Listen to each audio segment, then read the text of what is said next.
عام طوائف اور ڈومری میں یہ فرق ہوتا ہے کہ عام طوائف کے کوٹھے پر تماشبین خود چل کر جاتا ہے، جبکہ ڈومریوں کو آپ اپنی جگہ پر بھی بلا سکتے ہیں۔ پرانے زمانے میں جب رئیسوں کے ہاں جب کوئی خوشی کا کوئی موقع آتا تھا تو ان طوائفوں کو بلایا جاتا ہے۔ یہ لوگ ٹولیوں کی شکل میں جاتے ہیں اور وہاں پر اپنا فن پیش کرتے ہیں۔ یہ لوگ اور فوک گیت گاتے ہیں اور وہاں پر رقص بھی پیش کرتے ہیں، پھر وہ رئیس لوگ ان کو انعام و اکرام سے بھی نوازتے ہیں۔ طوائف کی چوتھی قسم نوچی کہلاتی ہے۔ نوچی بنیادی طور پر ایک رقاصہ ہوتی ہے، مگر اس کا تعلق طوائفوں کے خاندان سے نہیں ہوتا۔ نوچی کا مطلب یہ ہے کہ بازار حسن کے باہر کی وہ لڑکی جو یہ کام سیکھ کر تربیت حاصل کر کے یہ کام کرتی ہے، وہ نوچی کہلاتی ہے۔ یا دوسرے لفظوں میں آپ اس کو یوں بھی کہہ سکتے ہیں کہ ایک طوائف کی زیر تربیت لڑکی جس سے وہ اپنا دھندا چلاتی ہے، وہ نوچی کہلاتی ہے۔ نوچی ہمیشہ ڈیرے دارنی طوائف کے پاس ہوتی ہے۔ نوچی کا کمارا ہونا بہت ضروری ہے، لیکن اس کا ڈیرے دارنی طوائف کی دولت، اس کی رتبے اور عمارت سے کوئی تعلق نہیں ہوتا۔ اسے رہنے کے لیے جگہ ملتی ہے، کھانا ملتا ہے، کپڑے ملتے ہیں، بناؤ سے گھر کا سامان ملتا ہے۔ جب وہ تربیت حاصل کر کے یہ کام کرنے کے قابل ہو جاتی ہے، کچھ کمانے لائق ہو جاتی ہے، تو وہ جو کماتی ہے وہ اپنے ڈیرے دارنی طوائف کا ہوتا ہے، مگر اس میں سے کچھ حصہ اس کو بھی ملتا ہے۔ تو نوچیاں کوٹوں پر بھی پرفارم کرتی ہیں اور دوسرے شہروں پر بھی جاتی ہیں۔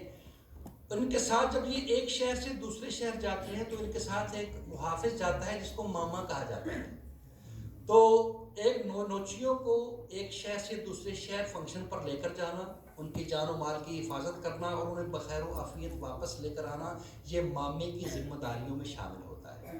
لاہور کے بازار حسن میں ایک ماما بڑا مشہور تھا اور آج بھی ہے، اس کا نام تھا ماما مودا۔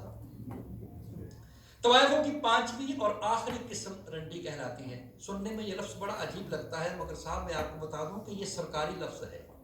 سرکاری دستاویزات میں دھندا کرنے والی عورت کو اسی نام سے لکھا اور پکارا جاتا ہے۔ یہ جسم فروشی کے پیشے سے منسلک ہوتی ہیں۔ ان کا ادب و آداب، تعلیم، فن، کلا اس سے دور دور تک کا کوئی تعلق نہیں ہوتا۔ نہ یہ پڑھی لکھی ہوتی ہے، نہ انہوں نے اس کام کی تربیت لی ہوتی ہے، اور نہ ان کا تعلق طوائفوں کے خاندان سے ہوتا ہے۔ ان میں سے زیادہ تر تعداد گھر سے بھاگی ہوئی لڑکیوں کی ہوتی ہے۔ اب گھر سے بھاگنے کی بھی وجہ ہو سکتی ہے، وہ غربت ہو سکتی ہے، شوق ہو سکتا ہے، یا عشق میں ناکامی ہو سکتی ہے۔ ان کو پیرنیاں اور ٹکیائیاں نہیں کہا جاتا ہے، مگر طوائف نہیں کہا جا سکتا، کیونکہ طوائفوں کی جو قسمیں میں آپ کے سامنے بیان کر چکا ہوں، اسی حساب سے تو وہ ڈیرے دارنی طوائفیں ان سے کہیں زیادہ عزت دار ہیں۔ وہ تو ان سے نفرت کرتی ہیں، وہ تو ان کو اپنی گلی سے بھی نہیں گزرنے دیتی۔ تو صاحب یہ طوائفوں کی 5 قسمیں ہیں۔ اب اس بازار میں آنے جانے والے، رہنے والے، گانے بجانے والے، خریدنے اور بیچنے والے، سب کا اپنے اپنے کام کے حساب سے نام، مقام اور ہوتا ہے۔ جس بازار میں یہ لوگ پائے جاتے ہیں، جس جگہ پر یہ لوگ پائے جاتے ہیں اس کو بازار کہا جاتا ہے۔ گانا بجانے کے لیے جو کمرہ مخصوص ہوتا ہے وہ کوٹھا کہلاتا ہے۔ اس کوٹھے کو چلانے والی، اس کوٹھے کی مالکن ڈیرے دارنی یا نائکہ کہلاتی ہے۔ کوٹھے پر جو گاہک تماش بین آتے ہیں ان کو ججمان کہا جاتا ہے۔ اب ججمان کے 2 روپ ہوتے ہیں، ایک لاڑا اور ایک لینج۔ شاہ خرچ تماش بین کو لاڑا کہا جاتا ہے اور کنجوس تماش بین کو لینج کہا جاتا ہے۔ لاڑا جب کوٹھے پر آتا ہے تو بائی اس کو اٹھ کر 7 سلام پیش کرتی ہے، لینج کو بیٹھے بیٹھے ہی وعلیکم السلام کہہ دیا جاتا ہے۔ تو ہر کوٹھے پر پکے مراسی اور پکے منشی ہوتے ہیں۔ کوٹھے پر جو لوگ گویے اور سنگر اور میوزیشین ہوتے ہیں، ان میں جو قصبی گویے ہوتے ہیں ان کو خان صاحب، اور جو عطائی ہوتے ہیں ان کو ماسٹر جی کہا جاتا ہے۔ پر کوٹھے پر ایک اور کردار بھی ہوتا ہے جس کو دلال کہا جاتا ہے، جو گاہک کو کوٹھے پر لے کر آتا ہے۔ لاہور کے بازار حسن میں کا جو پہلا دلال تھا اس کا نام تھا رومال شاہ۔ وہ ہر وقت کاندھے پر رومال رکھ کر پھرتا تھا اور بعد میں پھر یہ رومال اس دلال کے کردار کی پہچان بن گیا۔ اس بازار میں طوائف کی بیٹی اور مراسی کی بیٹی کی بڑی عزت ہوتی ہے، کیونکہ دونوں ہی کوٹھے کی کمائی کا ذریعہ ہے۔ کوٹھے کی پہچان بیٹی ہے، بیٹا نہیں ہے، اور جس کوٹھے پر زیادہ بیٹے پیدا ہوں وہ کوٹھا منحوس تصور کیا جاتا ہے۔ پھر اس منحوسیت کو ختم کرنے کے لیے ایک سان کو بلایا جاتا ہے۔ لاہور کے بازار حسن میں ایک سان بڑا مشہور تھا، اس کا نام تھا پوستی پہلوان۔ وہ ہر وقت حکیم اللہ تک قصوری کی دکان پر بیٹھا رہتا تھا۔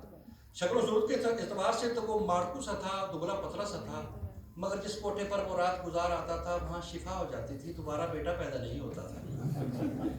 لاہور کے بازار حسن میں 2 ناموں کا بڑا ذکر رہا، ایک بلاکی شاہ اور دوسرا موتی لال چمریا.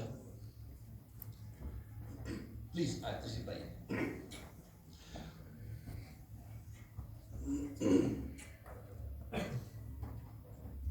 تو صاحب لاہور کے بازار حسن میں ان دو کرداروں کا، ان دو ناموں کا بڑا ذکر رہا.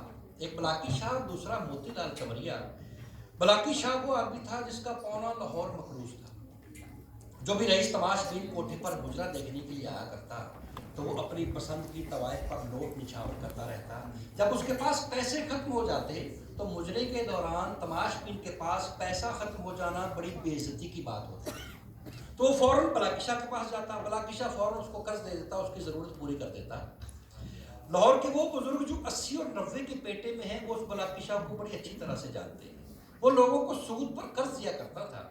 اب وقتی طور پر تو وہ قرض دے کر لوگوں کی ضرورت پوری کر دیتا تھا، مگر پھر اس قرض اور اس کا سود ادا نہ کرنے کی وجہ سے وہ مقروض کا جینا مشکل کر دیتا تھا، مہلت نہیں دیتا تھا.